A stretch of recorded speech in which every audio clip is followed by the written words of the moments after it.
Good morning one and all. Now in today's class we'll be studying about delegation. So first of all let us understand what do you mean by delegation, then we can understand the types of delegation.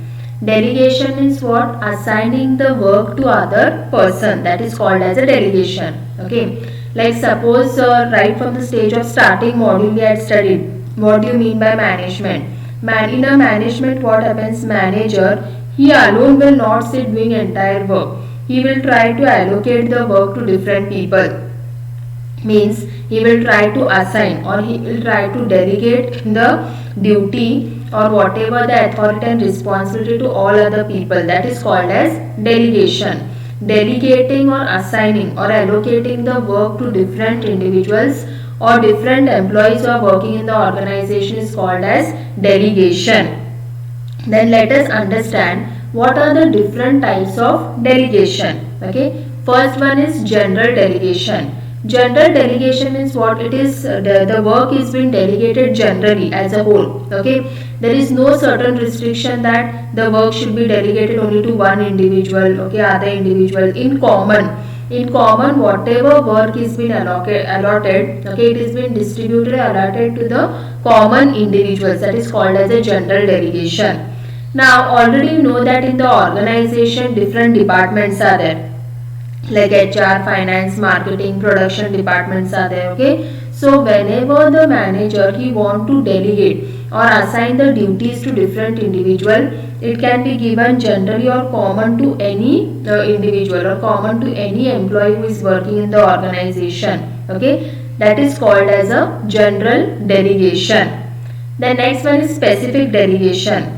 Specific delegation means what? Only to a specific person or only to a specific individual. Okay, like suppose when we have spoken about in the organization different departments are there, like HR department is there, finance, marketing. So specific delegation means what? Now the HR manager he will try to delegate or he will try to assign the duty to HR or means under HR department which individuals are working for them. Then finance manager who is there, he will try to assign or delegate the duty to the people who are working under his department. That is called as a specific delegation. Specific means what? Only for the specific individual or only for that particular person the work will be distributed or the work will be delegated. The next one is written delegation. Now whenever the work is being delegated to different individuals, it should be done in a written format, okay, or in a written order which is there. Okay, see, whenever you maintain everything in a written format or in a written order, that time what happens, proof will be maintained. Okay, like suppose think that the HR manager he want to delegate the authority to the people or individual who are working under him. Okay, so that time what happens, it should be done or maintained in a written format or in a written order. Then that much proof will be there that this so work is been delegated to this individual. That is written delegation. The next one, unwritten delegation. Unwritten delegation means what? Written means what? It should be maintained in a written format. Okay, means written record has to be maintained. Whereas unwritten delegation means what? No need to maintain that in a written format or written record. The work can be delegated orally. Okay, means if any work has to be delegated or assigned to the individual, orally it can be told. Okay, the next one is formal and informal delegation. Now what do you mean by formal delegation? In formal delegation there are fixed whatever the rules, duties and regulations are there. That is called as a formal delegation. Means fixed rules and regulations will be there in a formal delegation. Whereas informal delegation means what? There are no certain fixed rules, duties and regulation. Like already we had seen about the formal organization and informal organization. That is similar to this one. In formal organization what happens? There are certain fixed duties, rules and regulation.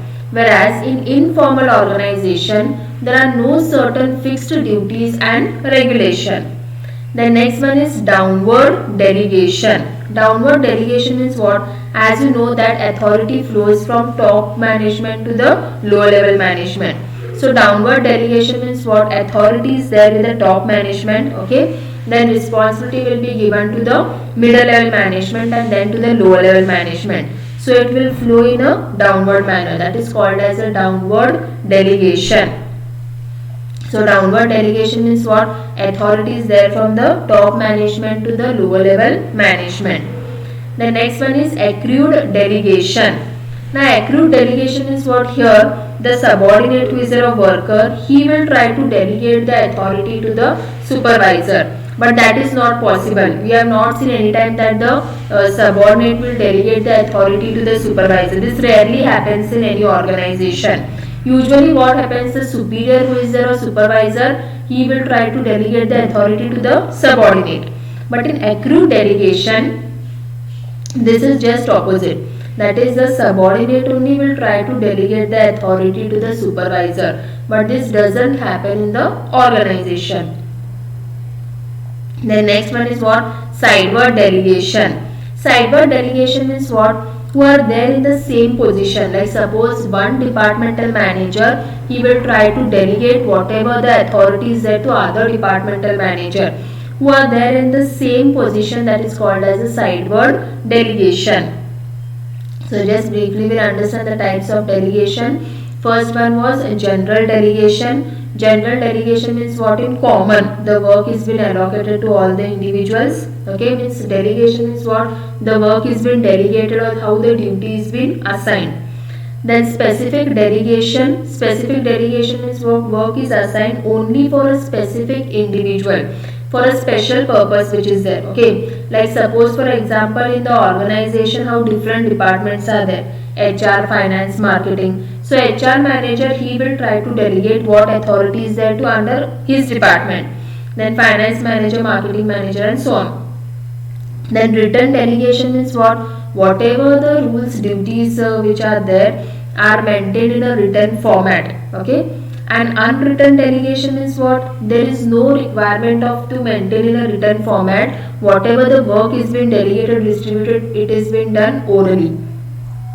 The next one, formal delegation. Formal delegation means what? There are fixed rules, duties and regulation. Okay. Informal delegation, there are no such duties and regulation. Then downward delegation. Downward delegation means what? Here the top management is there. He will assign whatever the duty and responsibility to the middle level management and to the lower level management. That is in the form of a downward delegation. Then accrued delegation. In accrued delegation, the subordinate will assign whatever the responsibility to the supervisor. But this rarely happens in the organization. It doesn't mean that the subordinate assigning the responsibility to the supervisor. Then sideward delegation. Sideward delegation means what? Who are working in the same position. Means one departmental manager, he will try to assign the duty and responsibility to the other departmental manager. Means that is called as a sideward delegation. So these are the different types of delegation. Okay. Now next we'll understand what are the advantages of this delegation. First one, basis of effective functioning. Now as we have already seen that delegation is what? Delegating or assigning the work or duty to different individuals. So basis of effective functioning is what? How the smooth functioning or work of the organization will take place. Okay. Now this will the smooth functioning of the organization will take place when there is a proper delegation of authority. Okay, like suppose think that if the subordinates or workers don't know their work, they do not know what responsibility they have to perform, then it will be very difficult for them to do the proper work. That is basis of effective functioning. Then saving of time. Saving of time means what? Like suppose if the manager alone will sit doing all the work and all that, it will not be possible. So whenever he will try to assign the duty or whenever he will try to delegate the work to others, that time what happens? That much time will be saved. That is called as a saving of time. Means whenever the work or duty is been assigned or distributed to different individuals, okay, then everyone will do their part of work. Means that much time will be saved. Then reduction of work. Work also will be reduced because everyone is been given with one or the other work. Like suppose think that only one person or one individual, if alone he will sit doing the entire work, it will be very difficult for him to complete that work. Okay. So whenever the work is been delegated or distributed among all the individuals, that time what happens, there is reduction of work. Work will be less or work will be reduced. Then next one is what? Opportunity for development. Now here how they will try to develop themselves. Okay. So whenever the work is been delegated or distributed among the individuals, they will get an opportunity for improvement or developing their own self. The next one, benefit of specialized service. Now what do you mean by benefit of specialized service? Okay. Now whenever the work is being distributed, they will get the benefit of the specialized service, based on what kind of services are being rendered. Then efficient running of branches. Now what do you mean by branches? There are several of various branches in the organization. Branches may be what? Different sections or different departments are there.